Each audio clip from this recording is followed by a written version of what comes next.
उसको भी इसी कब्रिस्तान में जाना है। उसको चाहिए था कि अगर 1 लाख का फंड है तो पूरा 1 लाख लगाए, अपनी कमाई भी इसी में लगा दे।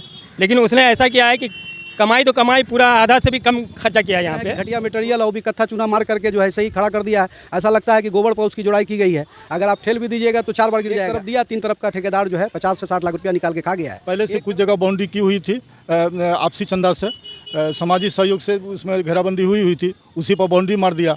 और वो भी काम किया है तो 2 नंबर ईंटा और गलत जो है सो उसमें मटेरियल लगाया। कोई भी आदमी गाड़ी से उतरा, जो अनजान लोग है, सीधा पेशाब के लिए, पैखाना के लिए वो सोचते हैं कोई खुला बयाबान जगह है, चले जाते हैं और लोग चले जाते हैं। तो हम लोगों को मना करना पड़ता है, भाई साहब रुकिए रुकिए, इधर टॉयलेट नहीं जाइए, कब्रिस्तान है। सामने वाला भी कान पकड़ता है, भैया गलती हो गई, हमसे नहीं होगा ऐसा, अच्छा इधर चले जाइए, ठीक है। अब स्वागत है आप सभी का बदलता हिंदुस्तान के फेसबुक पेज, यूट्यूब चैनल पर। अभी हम मौजूद हूँ बिस्सी प्रखंड क्षेत्र के 0 माइल चौक औसी कब्रिस्तान के पास। आपको बताते चले, पिछले कुछ वर्षों में बिस्सी प्रखंड क्षेत्र के दर्जनों कब्रिस्तानों की घेराबंदी हुई है। कहीं ना कहीं ये सराहनीय काम है, लेकिन जिस प्रकार से कब्रिस्तान की घेराबंदी में खुलेआम घूसखोरी की गई है, खुलेआम लूट मची है, उसका भी एक बड़ा पर्दाफाश हुआ है 0 माइल औसी कब्रिस्तान से। पिछले कुछ महीनों में भी बिस्सी के कई कब्रिस्तानों की घेराबंदी हुई है, और जितने भी कब्रिस्तानों की घेराबंदी हुई है, अगर सही तरीके से जांच हो जाए तो एक भी कब्रिस्तान ऐसा नहीं होगा जो गुणवत्तापूर्वक काम किया होगा। लगभग सभी कब्रिस्तानों के घेराबंदी में घोर अनियमितता मची है, घोर लूट खसोट मची है। इस मामले में हमारे साथ बात करने के लिए मौजूद है गाँव के कई बुद्धिजीवी और ग्रामीण लोग। उनसे हम बात करेंगे और ज़्यादा जानकारी लेंगे। जिस प्रकार से घेराबंदी हुई 2-3 वर्ष पहले, किस प्रकार से होना चाहिए, कैसे हुआ, क्या कमी रह गई? देखिए, सबसे पहले तो ये था कि इसका जो ठेकेदार आया है, उस ठेकेदार को यहाँ के जो बुद्धिजीवी लोग हैं उन लोगों से संपर्क कर करके, बात कर करके इसका पहले जो है सो ये होना चाहिए कि कहाँ तक क्या कब्रिस्तान है। पहले से कुछ जगह बाउंड्री की हुई थी आपसी चंदा से, सामाजिक सहयोग से उसमें घेराबंदी हुई थी, उसी पर बाउंड्री मार दिया। और कोई कमेटी को, किसी को वो तलाशा नहीं। नतीजा ये है कि कुछ काम किया, और वो भी काम किया है तो 2 नंबर ईंटा और गलत जो है सो उसमें मटेरियल लगाया है। कहीं न कहीं से इसमें जो है सो ठेकेदार और पदाधिकारी की संलिप्तता मालूम होती है, जिस संबंध में स्थानीय सरपंच के द्वारा जो दिया गया वो आप लोगों के सामने है। उसकी जांच भी हुई। अब जांच आने तक जो है सो देखा जाए कि क्या प्रशासन इस पर कार्रवाई करती है ठेकेदार पर। और हम ग्रामीण को चाहिए कि इसका काम होना चाहिए, घेराबंदी होनी चाहिए, चूँकि बहुत सारा यहाँ जानवर आदमी इसमें जाता है और उस पर कई तरीक़े की बात सामने आ जाती है। 2 साल पहले आवेदन दिया गया और अधिकारी को जांच करने में 2 साल का वक्त गुजर चुका, और आज तक जांच क्लियर नहीं हो पाई कि इसमें कितनी अनियमितता है, क्या अनियमितता है, कितने पैसे की उगाही हुई, कितने पैसे का काम हुआ। कोई भी रिपोर्ट अब तक सामने नहीं आई है 2 वर्षों के बाद। इससे आप खुद अंदाज़ा लगा सकते हैं कि किस प्रकार से अधिकारी इसमें पूरी तरीके से लापरवाह नज़र आ रहे हैं, और इसी की वजह है कि जो घूसखोर ठेकेदार हैं, मुंशी हैं, वो उसका फ़ायदा उठाते हैं। हमारे साथ सरपंच के प्रतिनिधि, उनके भाई हमारे साथ बात करने के लिए मौजूद हैं। क्या सुनवाई हुई अब तक उसमें? सबसे पहले आपका शुक्रगुजार है जो आप इस मामले को लिए यहाँ आए। सबसे इसके लिए हम लोगों ने जिला लोक शिकायत निवारण पदाधिकारी मधुबनी में एक आवेदन डाला था। उससे पूर्व मेरे पिताजी जब सरपंच होने से पहले एक आवेदन यहाँ के लिए दिए थे कि इसके चारों तरफ से घेराबंदी की जाए, 4-4 फीट का रास्ता लगाया जाए, इसके अंदर सोलर लाइट की व्यवस्था की जाए।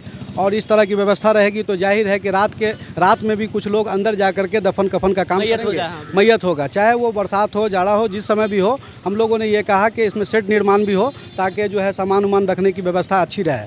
लेकिन लगातार हम लोग प्रयास करते रहे कि घेराबंदी के लिए जब हम लोग दे रहे थे तो यहाँ तो ऑलरेडी कागज़ पर घेराबंदी हो चुका था। तो मेरा जो भी घेराबंदी का मामला था वो फॉल्स जा रहा था। कार्यालय में बैठे बैठे कार्यालय के जो अधिकारी हैं वो रिपोर्ट समर्पित कर रहे थे कि ये कब्रिस्तान है ही नहीं। जब मैंने उसका पूरा डाटा निकाला, जिला लोक शिकायत में डाल करके चेक करने का कोशिश किया कि जब राष्ट्रपति ऑफिस को आप लोग बरगलाते हैं और कार्यालय में झूठी रिपोर्ट समर्पित करते हैं, तो अंदाज़ा लगाइए कि एक आम आदमी जब ब्लॉक या अंचल में जाता है तो उसका क्या दशा होता होगा और किस दिशा में वो जाते होंगे। एक आवेदन हम लोगों ने लोक शिकायत में फ़ाइल किया पीएमओ के हवाले से, प्राइम मिनिस्टर ऑफिस के हवाले से। जब हवाले ये किया तो पता ये चला कि यहाँ का घेराबंदी का कार्य पूर्ण हो चुका है। हम लोग ये देखते रहे कि धरातल पर तो कहीं कोई नज़र नहीं आ रहा है, और एक तरफ देख रहे हैं कि घटिया मटेरियल और भी कत्था चूना मार करके जो है सही खड़ा कर दिया है। ऐसा लगता है कि गोबर पर उसकी जुड़ाई की गई है। अगर आप ठेल भी दीजिएगा तो 4 बार गिर जाएगा। लेकिन इसके बजट का न कहीं बोर्ड लगा हुआ है, न घेराबंदी का कोई विवरण बहुत ज़्यादा है। एक तरफ दिया, 3 तरफ का ठेकेदार जो है 50 से 60 लाख रुपया निकाल के खा गया है। एक तरफ सिर्फ घेराबंदी उन्होंने किया, 3 तरफ यूं ही, चूँकि इसमें घोटाला था, उनको 40 से 50 लाख का, ये 55 या 60 लाख का कब्रिस्तान का मामला है। और एक तरफ घेरा, 3 तरफ है, जिसमें ज़्यादातर दीवार इसमें निजी दीवार है, और निजी दीवार है अपने लोगों ने उसी के ऊपर दीवार जोड़ दी। उसी के ऊपर जो है एक समझ लीजिए कि पेस्टिंग कर दिया। बिस्फी जो मुख्य मार्ग है, यहाँ बहुत सारे लोग कांवड़िया के समय में कांवड़िया लोग जाते हैं, और एक अनजान जगह पर उतरने के बाद उनको ऐसा लगता है कि ये खेत पथार हैं, और वो उतर करके वो सीधा खेत देख करके जाते हैं। लेकिन बाद में जब कुछ स्थानीय लोग हल्ला करते हैं तो उनको लगता है कि नहीं ये धार्मिक है, वो भी बेचारे सहम जाते हैं कि नहीं ये जैसा मेरा शमशान है वैसा उनका कब्रिस्तान है। वो दिल से तो नहीं चाहते। अगर घेराबंदी अगर होता, अगर अधिकारी इस चीज़ को सीरियस लेते तो आज ये घेराबंदी हो चुका होता। लेकिन यहाँ तो ठेकेदार पूरा माल को खा गया है, इसीलिए यहाँ उसका जो भ्रष्टाचार का ये भंडा हम लोगों ने फोड़ा है। तो हम लोगों ने प्रधान सचिव योजना विकास विभाग के यहाँ फाइल किया। योजना विभाग के पदाधिकारी ने जो है डीएम साहब से रिपोर्ट मांगा। डीएम साहब के स्तर से व्यवस्था रही होगी तो रिमाइंडर उनके द्वारा फिर किया गया जिला योजना पदाधिकारी को। मुख्य रूप से हम जो है कार्यपालक अभियंता अंचल का जो मामला है इसको पूर्ण रूप उन लोगों के द्वारा नहीं देखा गया। घेराबंदी का जो काम होना चाहिए वो कितना हुआ, कितना बाकी रह गया? यहाँ से ठेकेदार समझिए कि काम 40% किया, 60% काम छोड़ करके निकल गया है। हमारी मार्केट है, हमारी दुकान है, हम सामने रहते हैं। आज तक एक बार बालू गिरा हुआ था यहाँ पे, मैं मालूम किया तो वो मिट्टी वाला बालू था। मैंने भाई रोका तो भाई लोकल यहाँ पर के एक लोग हैं, वो आए, भैया क्या हुआ, आप इसको काहे रोके हैं? मैं बोला भाई ये बालू देख, इस कब्रिस्तान में तुमको भी मर के जाना है और मेरे को भी मर के जाना है। अल्लाह ताला का हिसाब एक एक पैसे का देना है। अगर हम मुसलमान हैं, कायम हैं, इस्लाम पे हैं तो हम क्यों गलत चीज़ इसमें लगवावें? फिर वो बालू को उठा करके यहाँ से दूसरी जगह ले जा करके दूसरे एरिया में पेस्ट कर दिया, काम कर दिया। लेकिन ये जो एरिया था पूरा समझिए कि दक्षिण वाला एरिया और पूरा वाला एरिया पूरा का पूरा खाली रह गया। बात बताइए कि कितनी ज़रूरी है यहाँ पे चार दीवारी हो? बहुत ही ज़रूरी है, इसीलिए कि यहाँ पे हम यहाँ पे रहते हैं एनी टाइम। ये होता है मसला कि वहाँ सामने बैठे हुए हैं, कोई भी आदमी गाड़ी से उतरा, जो अनजान लोग हैं, सीधा पेशाब के लिए, पैखाना के लिए, वो सोचते हैं कोई खुला बयाबान जगह है, चले जाते हैं, और लोग चले जाते हैं। तो हम लोगों को मना करना पड़ता है, भाई साहब रुकिए, इधर टॉयलेट नहीं जाइए, कब्रिस्तान है। सामने वाला भी कान पकड़ता है, भैया गलती हो गया, हमसे नहीं होगा ऐसा, अच्छा इधर चले जाइए, ठीक है। अब क्या कीजिए? पाकिस्तान के घेराबंदी को लेकर के अनियमितता सामने आई है, लाखों रुपए के गबन का मामला सामने आया है, क्या कहेंगे? जिसने भी किया गलत किया है, उसको भी इसी कब्रिस्तान में जाना है। उसको चाहिए था कि अगर 1 लाख का फंड है तो पूरा 1 लाख लगाए, अपनी कमाई भी इसी में लगा दे। लेकिन उसने ऐसा किया है कि कमाई तो कमाई, पूरा आधा से भी कम खर्चा किया है यहाँ पे।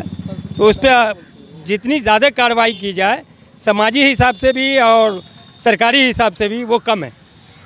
क्योंकि जिस घर में उसको बसना है उसी घर के साथ उसने फ्रॉड किया है। और कब्रिस्तान आज भी अपने बदहाली पर रो रहा है और यहाँ के स्थानीय सरपंच इसके लिए संघर्ष कर रहे हैं। उम्मीद है कि आने वाले दिनों में सरपंच की जीत होगी और कब्रिस्तान के घूसखोरी मामले में जो भी दोषी होगा उसके खिलाफ सख्त से सख्त कार्रवाई होगी। फिलहाल के लिए बस इतना ही। तमाम अपडेटेड खबरों के लिए देखते रहें बदलता हिंदुस्तान।